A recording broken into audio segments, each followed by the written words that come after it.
A little further along, and the road ends in a wall of stone, through which someone has hewn a narrow archway, perhaps with a mining pick. Squeezing through, you find yourself in a slightly wider lane that leads left and right. Okay, now the guy said right is where the inn is. I think he was a massive liar.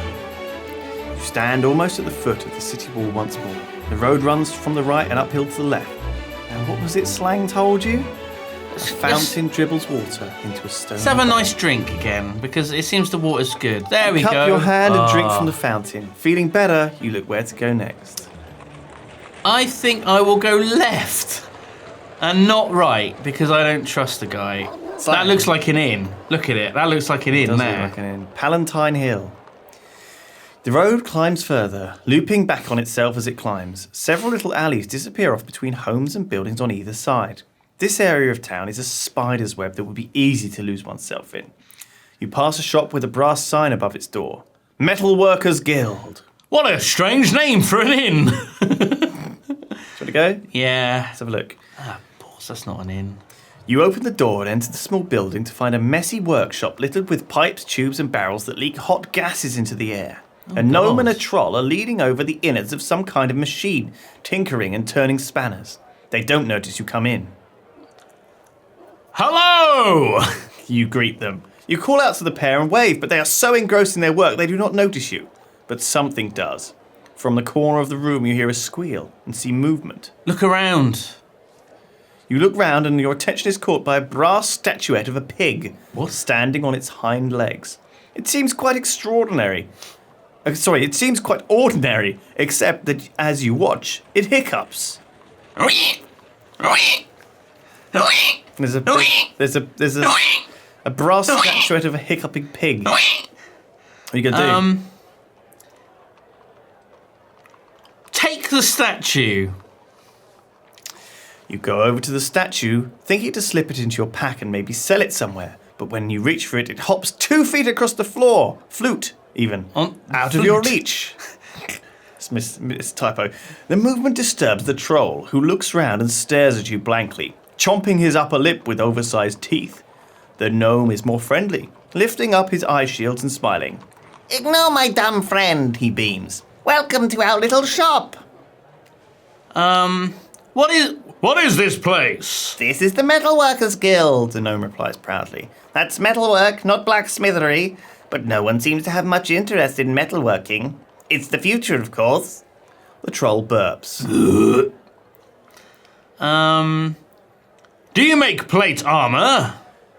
You ask, thinking of the strange werewolf that you encountered overnight. Plate armor? No, you want a blacksmith for that? We do articulated pieces, you see. Things that move. The gnome chirrups to himself. Tell me how that statue works. What, our little piggy? That's one of Raglesh's creations. And unbelievably, he pats the dumb-looking troll on the shoulders, and the troll coughs twice. It's an articulated automaton. Seeing your confusion, he clarifies. It runs on magic gas. Maybe that was the troll really built that? He may not look like much, but he's one of the best metal workers in the city, the gnome replied. Raglesh here was commissioned by the last first noble, that is the first noble before this one, to make the grand statue of Matak that stands in the north of the city, if you've seen it. Oh, okay. I haven't. Well, then you should. It stands outside the halls of Vlada. Great little creation. Runs on steam. You wouldn't know to look at it, though. The access panel is in its left leg, but it's beautifully integrated into the design, if I do say so to myself. That's gonna be important information, I think. Why does a statue need a panel? No one understands, Raglesh. No one understands. I tell you, we should charge more. The troll picks up a spanner and drops it again. Do you know any spells for the North Gate? The gnome barks a surprised laugh, almost knocking himself over. No, he exclaims. That's wizarding, which is about as far from what we do as eggs are from cooked eggs. The troll shakes his head sadly. I know. No one understands. Anyway, we should be getting back to work. You nod and leave the shop. You have found one new clue. So I didn't get the pigoo. Didn't get the pigoo. And we're heading down the road. So I've skipped the dwarfs and I don't have a pig. Son of a bitch. Damn it. You emerge from a narrow winding alley into an open space. On the far side, the Jabadji River slides past, its surface strewn with flotsam and jetsam dredged up from the fallen parts of the city. The sails of the boats at anchor billow and snap in the breeze. You have reached the docks, the beating heart of Kare. Look around. There are 2 or 3 ships moored for the night, and the space between them and the road is filled with a huge number of stalls and little shops selling everything from fishing tackle to sailing blocks to barrels of woodlouse rum. This must be a thriving marketplace during the day. With night approaching, it is a maze of booths and cloth. A single bridge crosses the river here, operated with ropes to let the tall ships through. Right now, the bridge is up to allow ships to sail through undisturbed. I need to find somewhere to sleep. You do. There are 2 inns visible from here. The Wayfarer's Rest and the Meat and Cleaver. Oh, There's nothing obviously different about it. I remember the kids, they were talking about it, but I didn't find out any information about the 2 inns. So we have sleep in the market, sleep in an alley, sit by the river, Meat and Cleaver, and the Wayfarer's Rest. Oh my god, this is I've never had this many options. What do you think? The Meat and Cleaver sounds horrible. Absolutely horrible. But it might not be. It might be the nice place. You know, don't know, do you? And the other alternative is the Wayfarer's Rest. Yeah. The Meat and Cleaver. Really? That sounds... No. Well, I don't know. I'm not going to just sleep outside, not this time. Okay, which way? Wayfarer's Rest. Okay, bam. You got it. Here we go. You make your way inside the Wayfarer's Rest. God. It's a lively and bustling place. What the heck is that? What a terrifying image. The innkeeper behind the bar is trying to serve numerous creatures, all demanding ale at the same time, while around the table, salty types and buxom wenches are laughing together and singing shanties. Oh my God. What are you going to do? Is the bar or a table? You sit down or... Let's go to the bar. Sure. You fight your way through the creatures to the bar. With a thump on the bar top, you catch the innkeeper's attention. Greetings! You say. Nice place you have here. The innkeeper nods at you. He's clearly impressed by your dress and well-educated tone. And what be your purpose in these here parts? He asks. I want some food. Can you feed me? Can you feed me in this hellhole? You ask. The innkeeper nods. Aye, to the gills, for 6 gold pieces, hearty as you like. The other creatures at the bar jostle and push each other for space. Oh, God. It's expensive, isn't it? I don't have any rations. I've only got, 2 of those sort of healing-y things. Oh, God. But how much is a room going to be? You can ask. Ask the price of a room. How much is a room? The innkeeper holds up 4 fingers rather than shouting across the bar. It's quite reasonable.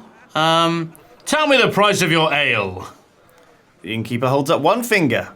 A ruffian knocks over a dwarf's mug of ale. Oh, shit, The fight son. that breaks out is short, sharp, and ends with the heel of an axe breaking the ruffian's nose. Oh, my God. A great cheer goes up, and the innkeeper replaces the ale, free of charge.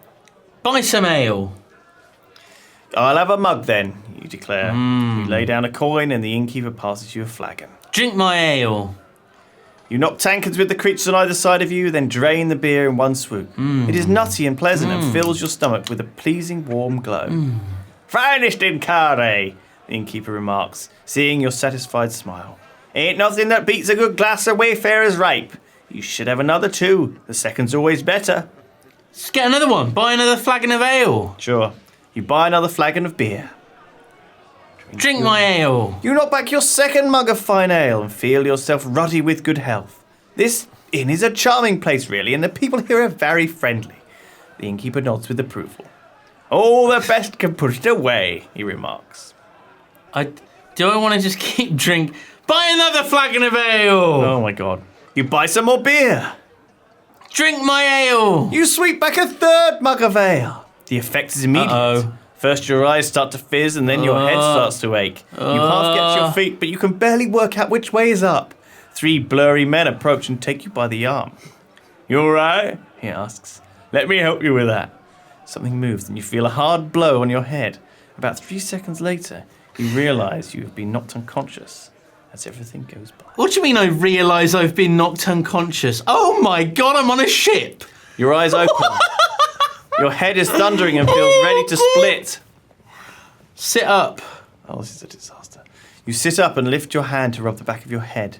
There is a lump there the size of an egg. You were hit by something? The ground below you is rocking softly. Perhaps you feel nauseous and sick. You hear a loud grumbling which doesn't appear to be coming from your own mouth. Look around. You look around. In the hold. Oh, God. You are at the bottom of a wooden pit God. with a hatch far up in the ceiling. Brilliant. Other bodies are sprawled around on the floor. You are a prisoner in a ship.